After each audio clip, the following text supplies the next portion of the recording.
Alors encore une fois, nous sommes heureux de vous retrouver ce matin. C'est notre deuxième dimanche en présentiel. Nous avons repris nos cultes dimanche passé. Bien sûr, nous ne sommes pas tous ensemble en Église. Il y a plusieurs personnes qui nous suivent encore grâce à la technologie, qui nous suivent à la maison. Alors on est reconnaissant pour cette technologie que nous avons. Alors oui, on n'est pas toute l'Église rassemblée, mais ça va venir. J'ai confiance que ce sera pour bientôt, du moins, espérons-le, n'est-ce pas? Ce matin, j'aimerais vous apporter une parole d'encouragement. Une parole d'encouragement qui provient de l'apôtre Paul et qu'il adresse à quelqu'un qui lui est cher, à une personne qui l'affectionne, qui l'aime beaucoup. Et je pense que cet encouragement peut aussi s'appliquer à nous, en tant que croyants, à nous qui nous retrouvons en tant qu'Église, à nous qui reprenons nos cultes, à nous qui venons de traverser une pandémie, à nous qui vivons la foi chrétienne aujourd'hui avec tous les défis qui viennent avec cette foi, avec cet engagement. Un encouragement aussi, vous allez voir, très chaleureux, un encouragement fraternel, pastoral et je dirais même paternel. On dirait un père qui s'adresse à son fils. Un encouragement paternel, mais sans tomber non plus, vous allez voir, dans le paternalisme. Il n'y a aucune condescendance dans les propos que nous allons lire. Au contraire, on sent la chaleur humaine, l'amour d'un apôtre, d'un mentor pour son protégé, l'amour d'un père pour son fils. Alors cet encouragement fraternel, pastoral, paternel, on le retrouve dans la deuxième épître de Paul à Timothée, 2 Timothée, chapitre 1, et je vais vous lire les versets 1 à 14. Nous allons nous concentrer surtout sur les versets 6 à 14, mais j'aimerais quand même lire d'un peu plus haut, à partir du début de cette lettre. Alors vous allez voir, c'est un texte qui est très chaleureux, rempli de chaleur humaine. Paul, apôtre de Jésus-Christ, par la volonté de Dieu, pour annoncer la promesse de la vie qui est en Jésus-Christ, à Timothée, mon enfant bien-aimé. Que la grâce, la miséricorde et la paix te soient données de la part de Dieu le Père et de Jésus-Christ, notre Seigneur. Je rends grâce à Dieu que mes ancêtres ont servi et que je sers avec une conscience pure, de ce que nuit et jour je me souviens continuellement de toi dans mes prières, me rappelant tes larmes et désirant te voir afin d'être rempli de joie. Gardant le souvenir de la foi sincère qui est en toi, qui habita d'abord dans ton aïeul Loïs et dans ta mère Eunice, et qui, j'en suis persuadé, habite aussi en toi. C'est pourquoi je t'exhorte à ranimer la flamme du don de Dieu que tu as reçu par l'imposition de mes mains. Car ce n'est pas un esprit de timidité que Dieu nous a donné, au contraire, son esprit nous remplit de force, d'amour et de sagesse. N'aie donc point honte du témoignage à rendre à notre Seigneur, ni de moi, son prisonnier, mais souffre avec moi pour l'Évangile par la puissance de Dieu.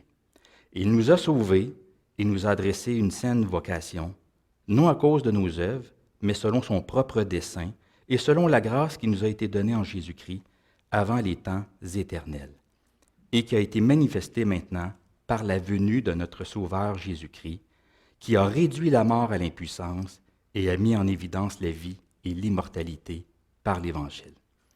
C'est pour cet Évangile que j'ai été établi prédicateur et apôtre, chargé d'instruire les païens, les non-juifs, et c'est à cause de cela que je souffre ces choses, mais je n'en ai point honte, car je sais en qui j'ai cru.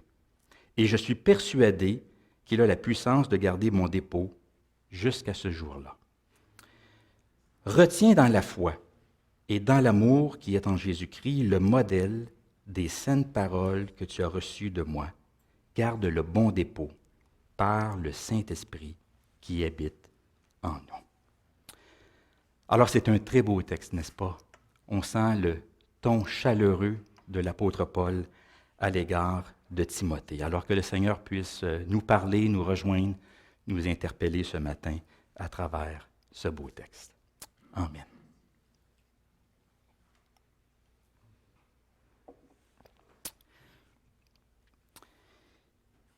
Durant la pandémie, le gouvernement a fait une étrange association. Nous sommes un lieu de culte, et à un certain moment donné, il nous a identifiés il nous a mis dans la même catégorie que les bars et les gyms. Un beau trio, n'est-ce pas? Bar, gym et lieu de culte. Alors, ça nous a fait sentir un peu drôle. Bar, gym, lieu de culte, on ne voit pas trop le lien, on ne comprenait pas pourquoi cette association. Alors, on a fait pression sur le gouvernement pour qu'il puisse ne pas nous mettre dans la même catégorie. Et éventuellement, il nous a écoutés. Ça a été fait. Il nous a mis dans une catégorie à part et heureusement aussi, c'est ce qui nous a permis de rouvrir, de reprendre nos cultes l'automne dernier, alors que les bars et les gyms demeuraient toujours fermés. Mais à part cela, à part cette étrange association qui a duré un certain temps, il y a quelque chose durant la pandémie qui m'a surpris et qui m'a même attristé. J'ai toujours été surpris de voir qu'on parlait beaucoup plus de bars et de gyms que de lieux de culte. Vous avez remarqué cela?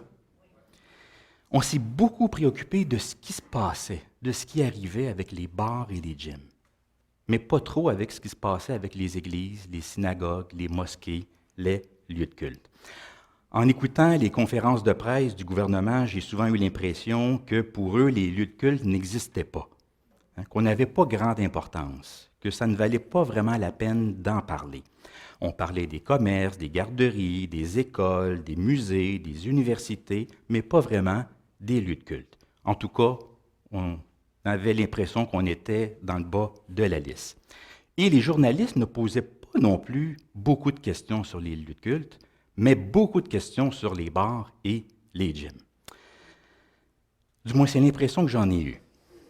Mais j'ai l'impression que vous partagez aussi cette impression-là.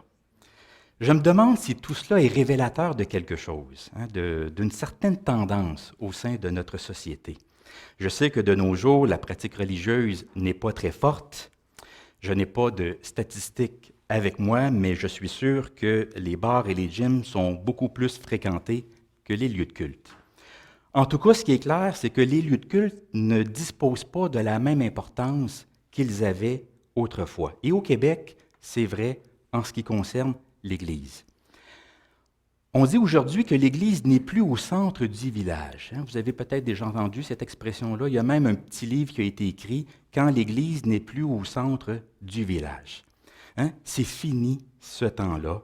L'Église se trouve maintenant dans la marge, en périphérie, en contexte minoritaire. Elle n'est plus au centre, au cœur de nos sociétés. On parle d'une société post-chrétienne, ou du moins, on va parler de post-chrétienté. Alors, nous vivons notre foi dans la marge, et ça vient avec, bien sûr, surtout si nous voulons vraiment suivre Jésus-Christ. Pas juste lui comme ci, comme ça, mais vraiment croire en lui dans le sens biblique du terme, le suivre, l'aimer, le servir, lui obéir, être son disciple. Ma fille Emma vient de terminer sa première année et pour elle, ça a été une année où elle a fait certaines prises de conscience. D'abord, elle s'est rendue compte qu'il n'y a pas grand monde qui connaît Jésus, parce qu'à la maison, bien sûr, on parle de la foi, on parle de Jésus. Et puis, lorsqu'elle arrive à l'école, il lui arrive à Emma de parler de Jésus, mais elle se rend compte qu'il n'y a pas grand monde qui connaisse qui est Jésus. Elle s'est rendue compte aussi qu'elle est la seule à aller à l'église, parce que parfois, lorsqu'ils arrivent le lundi matin, les enfants racontent ce qu'ils ont fait durant la semaine, et puis durant la fin de semaine. Et Emma dit qu'elle a été à l'église, puis elle se rend compte qu'il n'y a pas grand monde qui vont à l'église. Et dernièrement, il y a 2 semaines, elle m'a dit qu'il n'y a personne qui sait ce que c'est qu'un pasteur. Hein. Parfois, ça arrive que les enfants vont dire qu'est-ce que leurs parents font dans la vie. Hein. Tout le monde sait ce que maman fait, elle est enseignante, mais papa, pasteur, ils ne savent pas ce que c'est. Hein. Alors oui, hein, on vit notre foi dans la marge, dans un contexte minoritaire. Et dans le texte d'aujourd'hui, l'apôtre Paul s'adresse à Timothée. Il veut l'encourager dans sa foi, dans son ministère. Il sait que Timothée traverse des temps difficiles, des moments pénibles. Et Paul a beaucoup d'amour, beaucoup d'affection pour Timothée. C'est son jeune protégé, il se soucie de lui et il le traite comme son fils. Au début, d'ailleurs, dans sa salutation, Paul s'adresse à lui en l'appelant « mon enfant bien-aimé ». Mon enfant bien-aimé. Beaucoup d'hommes n'aimeraient pas qu'on leur parle de cette manière-là, hein, mon enfant, mais Paul et Timothée ont une belle relation, ils se connaissent depuis longtemps. Timothée, c'est le protégé de Paul. Paul a beaucoup d'affection pour lui, alors il se permet de s'adresser à lui de cette façon-là. On ressent l'amour d'un homme pour son fils. Alors pour l'encourager, il lui adresse plusieurs paroles. Les lettres que Paul adresse à Timothée, il y en a 2, 1 et 2 Timothée, ce sont vraiment de belles lettres, des lettres, comme je l'ai dit, au ton chaleureux, des lettres même qui ressemblent à un testament. Paul pressent sa mort, il est en prison, il pense ne plus en avoir pour longtemps, alors il lui rappelle des souvenirs, il met l'accent sur sa vie, son exemple, le modèle de foi qu'il laisse à Timothée, il lui partage des conseils, des encouragements, des instructions, et c'est ce qu'on voit dans le texte d'aujourd'hui. Paul lui adresse 3 encouragements, et c'est ce que j'aimerais voir avec vous ce matin. 3 beaux encouragements. Paul lui demande d'abord de ranimer la flamme du don de Dieu qu'il a reçu. Et c'est ce que nous lisons au verset 6 et 7. C'est pourquoi je t'exhorte à ranimer la flamme du don de Dieu que tu as reçu par l'imposition de mes mains. Car ce n'est pas un esprit de timidité que Dieu nous a donné, au contraire, son esprit nous remplit de force, d'amour et de sagesse. Il ne s'agit pas ici d'un reproche de la part de Paul, mais plutôt d'un encouragement. Paul ne demande pas à Timothée d'allumer quelque chose d'éteint, mais de garder vivant quelque chose de déjà allumé. C'est un encouragement à entretenir une flamme qui brûle déjà. Alors on pourrait traduire ce verset, c'est pourquoi je t'exhorte à garder vivant ou à maintenir en vie la flamme du don de Dieu. Vous savez, quand on fait un feu, on peut utiliser un soufflet pour attiser la flamme, pour aider le feu un petit peu, pour qu'il soit un peu plus gros, un peu plus fort. C'est un peu ce que Paul demande à Timothée ici, d'attiser sa flamme, la flamme du don qu'il a reçu de Dieu. On sait qu'une flamme, ça subit des variations, ça varie, ce n'est pas toujours égal, il faut veiller pour que la flamme ne s'éteigne pas. Ici, ce que Timothée doit garder vivant, ce n'est pas la foi comme telle. Bien sûr, cette image d'un feu qui brûle, c'est une belle image pour parler de la foi. La foi, c'est quelque chose qui brûle à l'intérieur de nous et il faut veiller pour que cette flamme ne s'éteigne pas. La flamme, parfois, elle peut être faible, d'autres fois, elle peut être forte. Parfois, on peut avoir beaucoup de foi, parfois moins de foi. Jésus a souvent dit à ses disciples, gens de peu de foi. Alors oui, il faut veiller à ce que la flamme de la foi qui est en nous puisse rester allumée. Mais ici, ce que Timothée doit garder vivant, ce n'est pas sa foi, mais c'est un don qu'il a reçu de Dieu le jour de sa consécration pastorale. Un jour, Timothée a été mis à part pour le service chrétien, pour le ministère pastoral.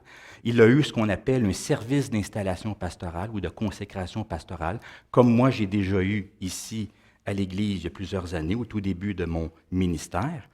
Et souvent, un service de consécration pastorale, ça implique l'imposition des mains. On pose nos mains sur la personne et on prie pour elle. Alors, c'est un événement important, un geste important, et apparemment, ce jour-là, Timothée aurait reçu un don particulier. On ne sait pas exactement de quoi il s'agit. Certains disent qu'il s'agit probablement d'une aptitude particulière qui lui aurait été conférée pour son ministère, un don d'évangéliste, un don d'enseignant, un don de direction ou d'organisation.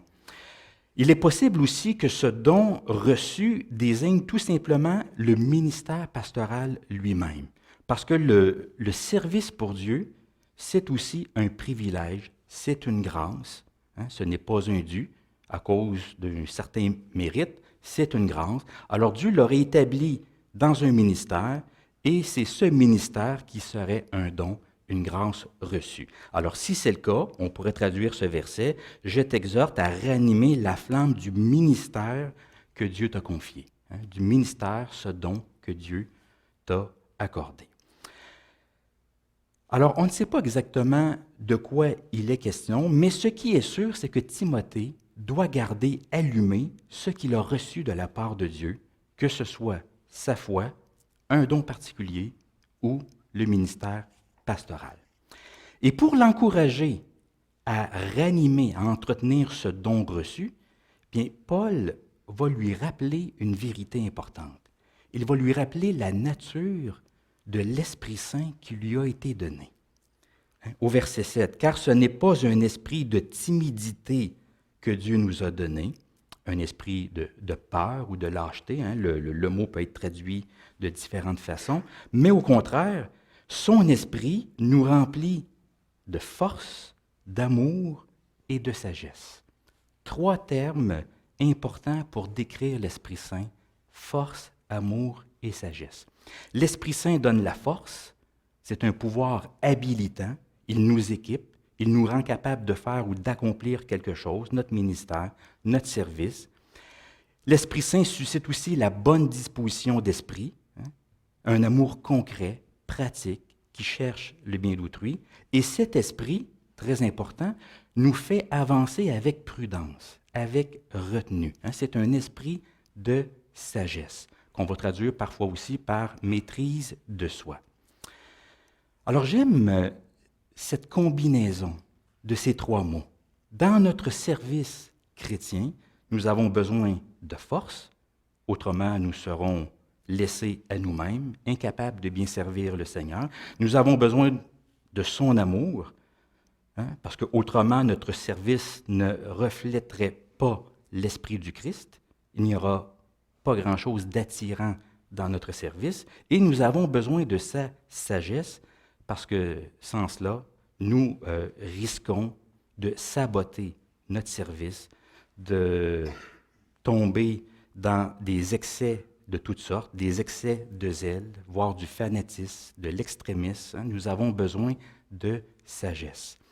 J'aime surtout cette combinaison de foi et de sagesse. La foi, c'est ce qui nous permet d'avancer, hein, d'avoir confiance en Dieu, mais la sagesse, c'est ce qui nous permet aussi d'avancer avec prudence, avec retenue. Parfois, je sais que certaines personnes disent qu'il faut avancer avec foi. Hein, il faut aller de l'avant, ne pas craindre, ne pas avoir peur. Mais si on manque de sagesse, on risque de commettre bien des erreurs. L'inverse est aussi vrai. Certaines personnes veulent se montrer tellement réfléchies, tellement prudentes, que parfois on ne bouge pas, on n'avance pas, et on est aussi paralysé, immobilisé. On a besoin de foi et de sagesse. Et je dirais même ceci, il faut savoir que dans la Bible, la foi ne s'oppose jamais à la sagesse, la foi s'oppose à autre chose. La foi s'oppose à la vue. Il faut marcher par la foi et non par la vue, nous dit Paul. Il ne faut pas juste dépendre de nos sens pour vivre notre vie chrétienne. Parfois, nous voulons voir des choses avant de croire. La foi s'oppose à la vue, mais elle ne s'oppose pas à la sagesse. La sagesse, ça fait aussi partie des caractéristiques que l'Esprit Saint cherche à cultiver en nous. J'aime beaucoup la version sommaire qui traduit le verset 7 ainsi. « Dieu nous a donné un esprit qui, loin de faire de nous des lâches, nous rend fort, aimant et réfléchi. Fort, aimant ou réfléchi. Alors Timothée avait besoin d'entendre ces paroles-là de la part de Paul. Timothée, c'était peut-être un homme timide, embarrassé peut-être par sa jeunesse. Il manquait peut-être de confiance par moments. Il se pourrait qu'il ait été quelque peu intimidé par l'opposition qu'il rencontrait, qu'il se soit senti déstabilisé par les critiques qui lui étaient adressées. Alors Paul l'encourage à ne pas céder à la peur, à surmonter sa timidité, à affronter ses craintes. Il lui dit que Timothée n'est pas seul. Il a avec lui l'Esprit Saint, un esprit de force, d'amour et de sagesse. Il peut compter sur la présence de Dieu dans sa vie. Est-ce que nous aussi, nous avons besoin d'entendre ces paroles-là? Vous en conviendrez que nous avons toujours besoin d'entendre de ces paroles-là. Dieu nous a donné un esprit de force, d'amour et de sagesse. Paul lui demande ensuite de ne pas avoir honte, mais de souffrir avec lui, de prendre sa part de souffrance dans le service pour Jésus-Christ. Au verset 8. « N'aie donc point honte du témoignage à rendre à notre Seigneur, ni de moi, son prisonnier, mais souffre avec moi pour l'Évangile par la puissance de Dieu. » Encore une fois, il ne s'agit pas d'un reproche ici, mais d'un encouragement. Paul ne lui dit pas « arrête d'avoir honte », mais plutôt « ne commence pas à avoir honte, ne prends pas ce chemin-là ». Il ne doit pas céder à cette tentation de la honte. Oui, il est possible d'avoir honte de l'Évangile, du témoignage à rendre à notre Seigneur.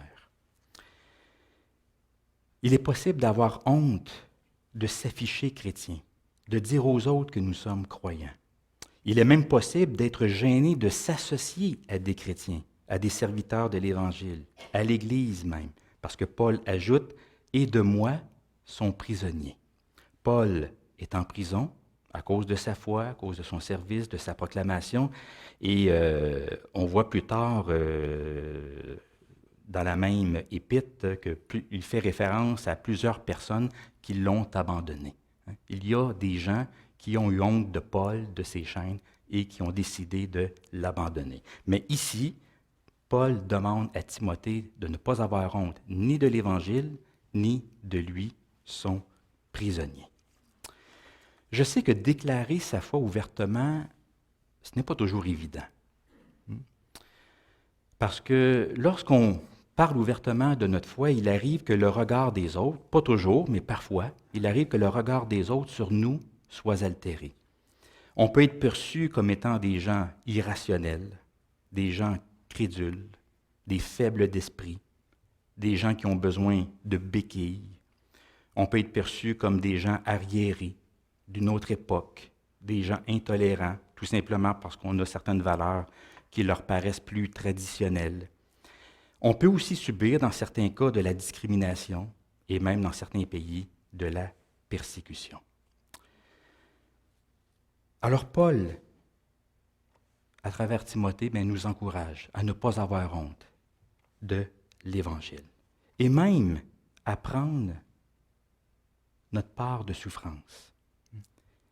Il lui dit, là, souffre avec moi pour l'Évangile, par la puissance de Dieu. Prends ta part de souffrance. Supporte cette souffrance tout comme je le fais.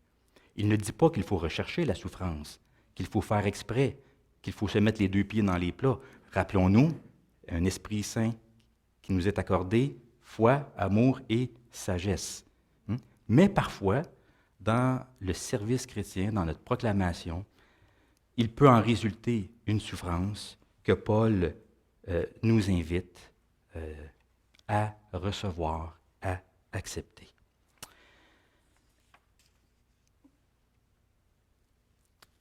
Pour l'encourager à souffrir avec lui pour l'Évangile, c'est intéressant de voir la façon dont Paul s'y prend. Quelle est sa stratégie pour inviter Timothée à ne pas avoir honte, ni de l'Évangile, ni de lui? C'est qu'il va lui rappeler l'Évangile. Il va lui parler de la gloire de l'Évangile, de la beauté de l'Évangile, de la valeur de l'Évangile, de ce que Dieu a fait pour nous en Jésus-Christ. Et c'est ce que nous voyons dans les versets 9 et 10 que je vous relis.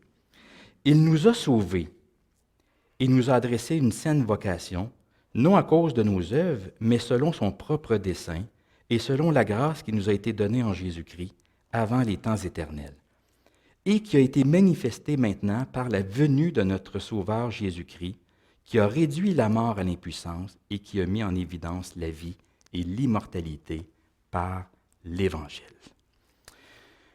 Alors, ce sont de grandes paroles de la part de l'apôtre Paul ici. Chaque ligne est importante. Je n'aurai pas le temps de toutes les décortiquer, mais je veux quand même faire ressortir les grandes lignes de ce qu'il dit. C'est que Paul parle de l'Évangile sous 3 angles, sous 3 aspects. Il parle de la conception de l'Évangile, de la révélation de l'Évangile et des résultats de l'Évangile. D'abord, l'Évangile, nous dit Paul, c'est un message de salut. Il nous a sauvés.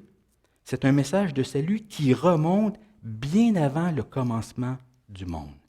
Voyez, il est question d'un plan, d'un dessein divin, d'un plan que Dieu a conçu de toute éternité, un plan qui a été soigneusement préparé depuis longtemps.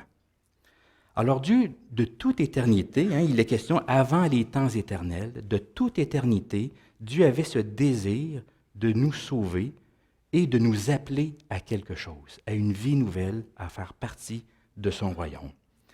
Et ce plan prend racine dans l'amour et dans la grâce de Dieu.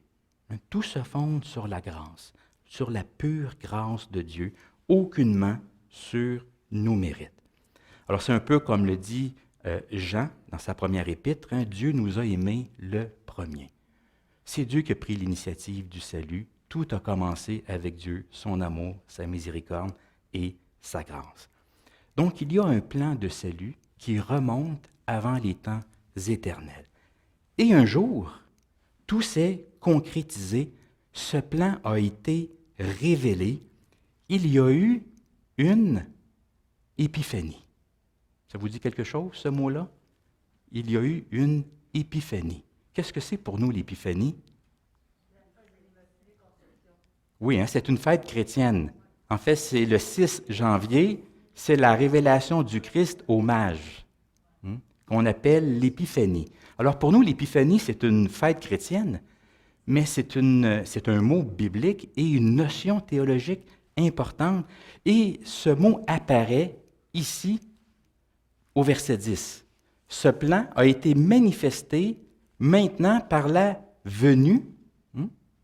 On traduit en français par venue, mais il est question d'une épiphanie, par l'épiphanie de notre Sauveur Jésus-Christ.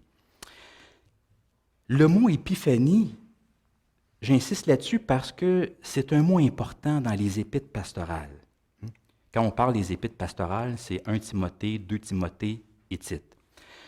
Le mot épiphanie revient 6 fois dans le Nouveau Testament, dont 5 fois dans les épîtres pastorales. Et c'est ce mot, comme je l'ai dit, qui est utilisé ici au verset 10.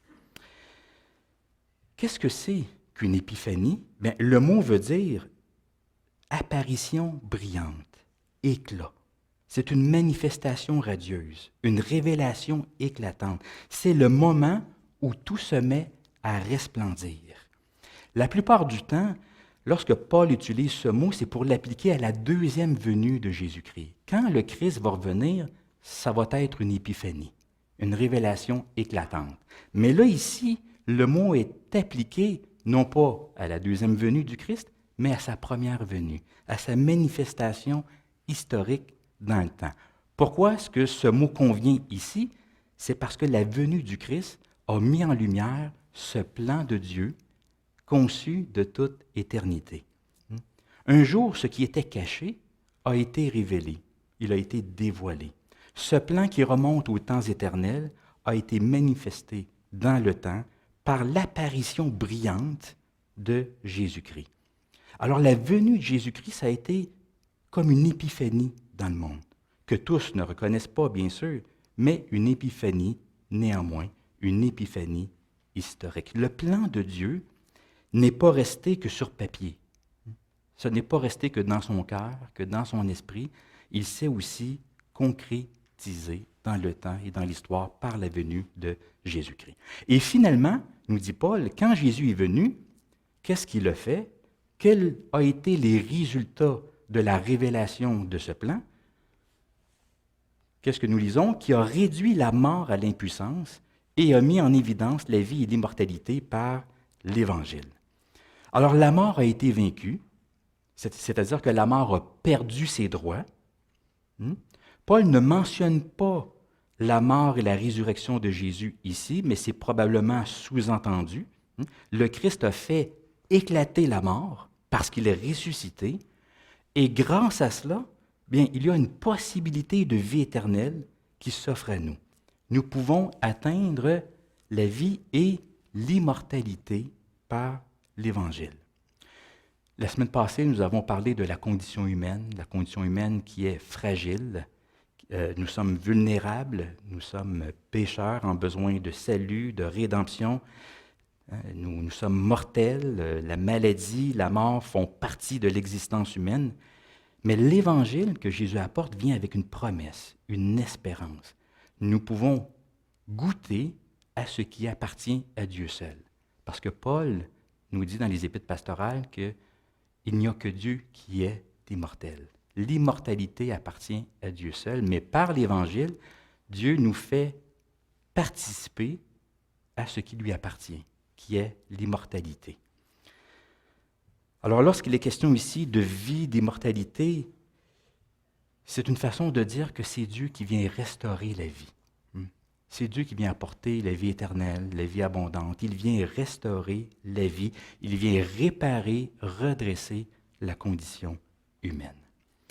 Alors voilà cet évangile glorieux que Paul prêche, que Paul annonce. Et pour lui, ça en vaut la peine. Ça en vaut la peine. Et c'est la raison pour laquelle il écrit qu'il n'en a point honte et qu'il souffre ces choses. C'est pour cet évangile, l'évangile qu'il vient de décrire, que j'ai été établi prédicateur et apôtre, chargé d'instruire les païens. Et c'est à cause de cela que je souffre ces choses. Mais je n'en ai point honte, car je sais en qui j'ai cru, et je suis persuadé qu'il a la puissance de garder mon dépôt jusqu'à ce jour-là. Paul exprime ici une connaissance et une confiance. Une connaissance, car il connaît Jésus-Christ. Je sais en qui j'ai cru, et il a aussi confiance en lui qu'il va pouvoir le garder dans la foi jusqu'à ce jour-là.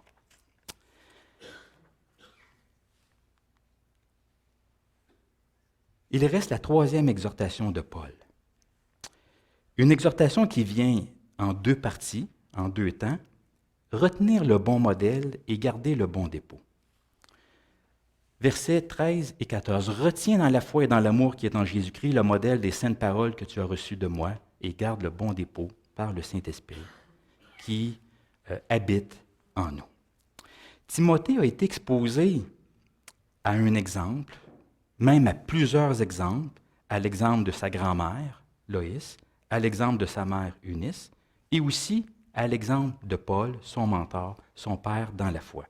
Et de ces modèles, il a vu des choses, il a entendu des choses, il a observé des pratiques, il a capté des valeurs, une manière d'être et de faire, et il a même reçu un enseignement, des instructions. Alors Paul l'exhorte à demeurer attaché à son modèle et particulièrement à son enseignement, puisqu'il est question des saintes paroles, des saines paroles que tu as reçues de moi. Alors prends le bon modèle. Conserve le modèle. Prends pour nom le modèle que tu as reçu de moi. Rappelle-toi de mes paroles et de mon enseignement. Retiens ce modèle dans la foi et dans l'amour qui est en Jésus-Christ. Timothée a eu ce privilège d'être exposé à un modèle de foi courageux, engageant, persévérant et à un enseignement véridique conforme à l'Évangile que Paul lui-même a reçu. C'est tellement important d'avoir de bons modèles. de bons modèles. Oui, on peut être inspiré dans notre marche chrétienne par notre lecture des Écritures, en entretenant une vie de prière, mais les autres aussi autour de nous, qui vivent la foi d'une certaine façon, peuvent aussi nous inspirer dans notre marche chrétienne. Et garde le bon dépôt, c'est-à-dire l'Évangile, les enseignements que tu as reçus. Timothée est appelé à être le gardien de l'Évangile, de le garder intact.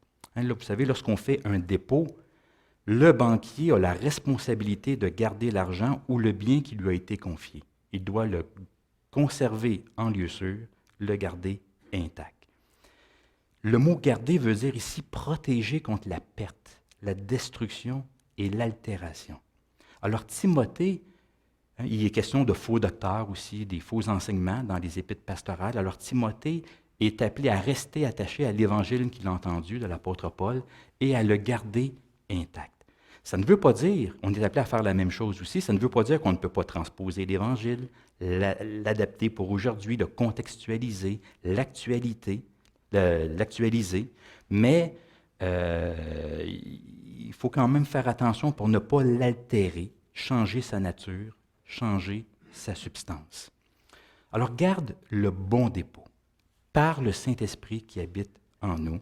Alors Paul revient avec cette idée, c'est par la puissance de Dieu, cette puissance qui se manifeste par l'Esprit Saint qui est un esprit de force, d'amour et de sagesse. Donc, 3 belles exhortations de Paul à Timothée.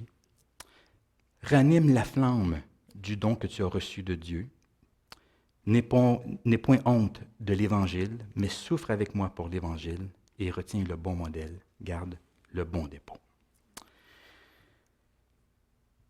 On ne connaît pas trop la suite de l'histoire. On ne connaît pas grand-chose de Timothée dans l'histoire de l'Église, mais on reste convaincu que Timothée a bien reçu ces paroles de l'apôtre Paul, qu'il a fait ce que Paul lui a demandé.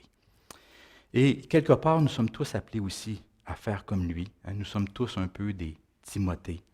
Nous ne sommes peut-être pas tous pasteurs, mais nous sommes appelés au salut, nous sommes appelés à une saine vocation. L'Évangile s'adresse à tous. Nous sommes tous appelés à le servir, à suivre Jésus-Christ. Et en conséquence, ce sont des paroles, des encouragements qui s'adressent à nous tous également. Alors, laissons ces paroles de Paul résonner en nous, venir parler à notre cœur. Suivons le Christ ensemble, en Église. Continuons de nous réunir dans les lieux de culte, même si les lieux de culte ne sont peut-être pas aussi fréquentés que les bars et les gyms, mais que le Seigneur nous remplisse de son esprit, qu'il nous remplisse de force, d'amour et de sagesse.